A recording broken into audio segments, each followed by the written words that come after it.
اس ملک عزیز میں بڑھتے ہوئے کرپشن کو آپ دیکھ رہے ہیں. برا نہ مانے تو ایک جملہ کہوں اور اچھا ہے، آبدی نام سے اسکول ہے تو اس کی مریادہ، نام کی مریادہ بھی رکھی جائے گی، امام کی مریادہ بھی رکھی جائے گی، اور ہر طرح سے اپنے بچوں کو تعلیم سے آراستہ و پیراستہ کیا جائے گا.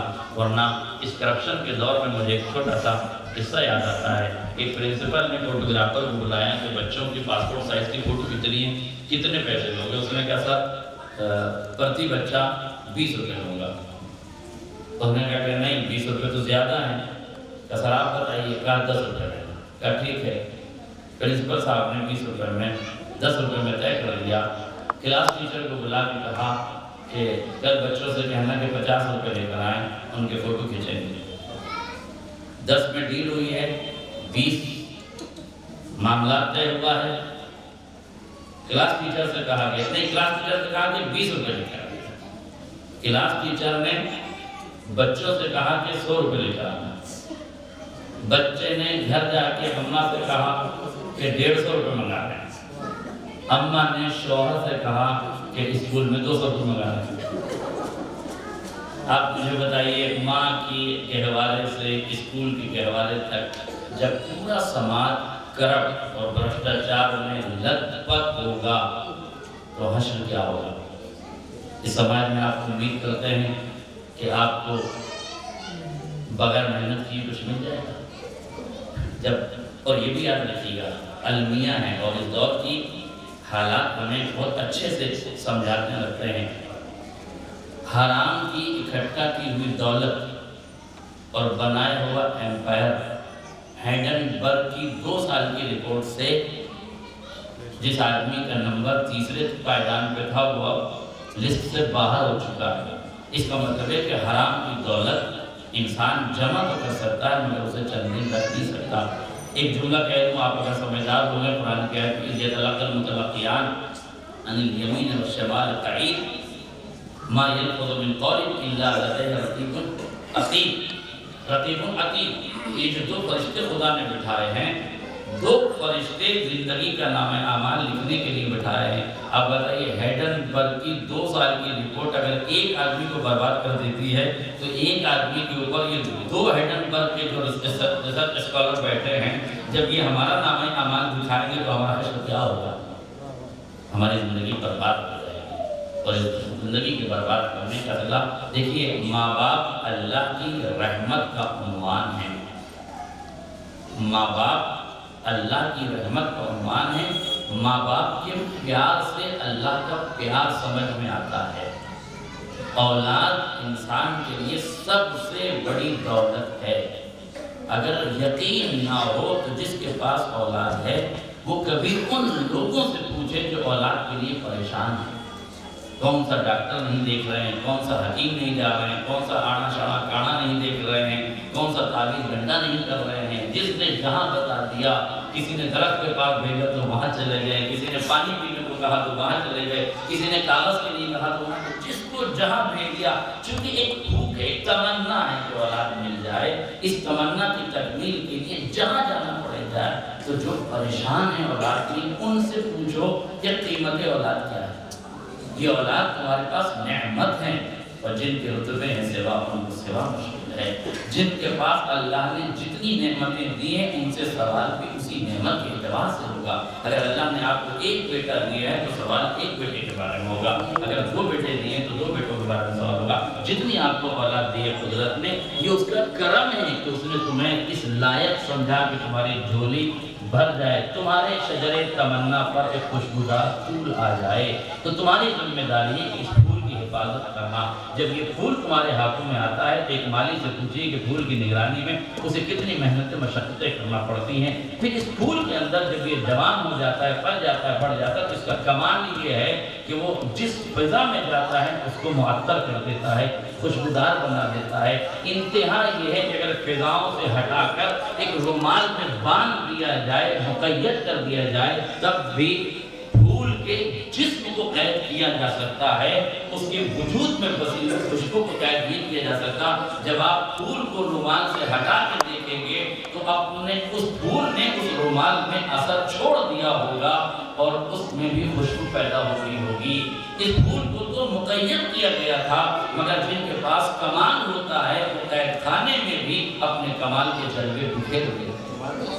آپ کے پاس جو اولاد ہے وہ آپ کے پھول ہیں، ان پھولوں کی خوشبو سے اس سماج کو سگندھت ہونا چاہیے، ان پھولوں کی خوشبو سے سماج کو مہکنا چاہیے۔ اس وقت شیعان آل محمد کے کاندھوں پر صرف شیعت کی ذمہ داری نہیں ہے، اس پورے ملک کی عزیز کو سنبھالنے کی ذمہ داری ابھی آپ کے کاندھوں میں، چونکہ ہر طرف سے کرپشن ہی کرپشن نظر آ رہا ہے، چوروں کی دوستی پر فخر کیا جا رہا ہے، چوروں کو بچانے کے لیے سارے ہیلے اپنائے جا رہے ہیں، چوروں کے پیچھے کوئی نہیں لگا رہا ہے، ساہوکاروں کی دولت لوٹی جا رہی ہے، غریب کو مزید غریب بنانے کا کام ہو رہا ہے اور دولت مند کو مزید دولت مند بنانے کا کام ہو رہا ہے۔ لیکن یاد رکھیے کہ علم کے ساتھ ساتھ ایک جملہ بس ختم کر دوں گا، علم کے ساتھ ساتھ اگر تقویٰ نہیں ہوگا، پرہیزگاری نہیں ہوگی تو یہی علم وبال جان بھی بن سکتا ہے، یہ علم پریشانیوں کا سامان بھی فراہم کر سکتا ہے۔ کرپشن کی راہیں بھی اسی علم سے کھل جاتی ہیں۔ ایک بینک میں ڈاکہ ڈالا گیا، چور 50 کروڑ کی سامگری لے کے فرار ہو گئے۔ چوروں میں سے ایک جوان چور نے اپنے بوڑھے چور سے کہا کہ آؤ بیٹھو مل کے اس کو بانٹ لیں۔ اس نے کہا یار اتنا پیسہ ہے کون گنے گا کون بانٹے گا، رات کو جب رپورٹ آئے گی خبر پڑھی جائے گی کہ کتنا پیسہ چرایا گیا ہے تو اتنا پیسہ ہم لوگ آپس میں بانٹ لیں گے۔ خبر جب سنی گئی تو خبر آئی کہ وہاں 50 کروڑ نہیں بلکہ 100 کروڑ کا مال چوری ہو گیا۔ چھوٹے چور نے بڑے چور سے کہا کہ ہم تو گن رہے ہیں 50 کروڑ ہے، یہ میڈیا والے بتا رہے ہیں کہ 100 کروڑ ہے۔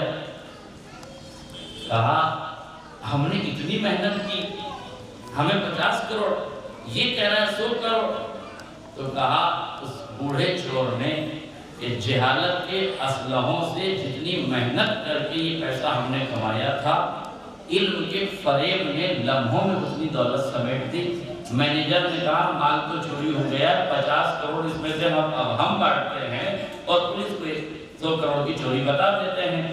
پولیس کو کیا پتا کہ 100 کروڑ چرائے گئے ہیں یا 50 کروڑ چرائے گئے ہیں؟ بس سمجھ رہے ہیں بات کر دی ہے، مگر حقیقت ہے۔ تو علم کے فریب سے بھی پیسہ کمایا جا سکتا ہے۔ تو علم کا آنا کافی نہیں ہے، علم کے ساتھ تقویٰ ہونا چاہیے۔ ڈاکٹر ضرور بنیے اس لیے کہ ڈاکٹر مسیحائے قوم ہوتا ہے، مگر یہی مسیحائے قوم اگر اس ڈاکٹری کی سعادت کو تجارت بنا دے تو جسم کے علاج کے بجائے جسم کے حصوں کو بیچنے پر فخر کرتا ہے اور دولت کمانے کا ہنر پیدا کر لیتا ہے۔ کووڈ-19 کا جب تجزیہ ہوگا اور جس طریقے سے چیزیں کھل کے بعد میں سامنے آتی ہیں، کامن ویلتھ کے بعد پتہ چلا کہ کامن ویلتھ گھوٹالا ہو گیا تھا، سمیں جاری ہونے کے بعد سم گھوٹالا آیا تھا، آگے چل کے کچھ برسوں کے بعد اگر ہم زندہ رہے تو دیکھیں گے کہ کووڈ گھوٹالا بھی آپ کی نظروں کے سامنے آئے گا کہ کس طرح سے موت کا بازار گرم کیا گیا، کس طرح سے دولت اور تجارت کا سامان فراہم کیا گیا۔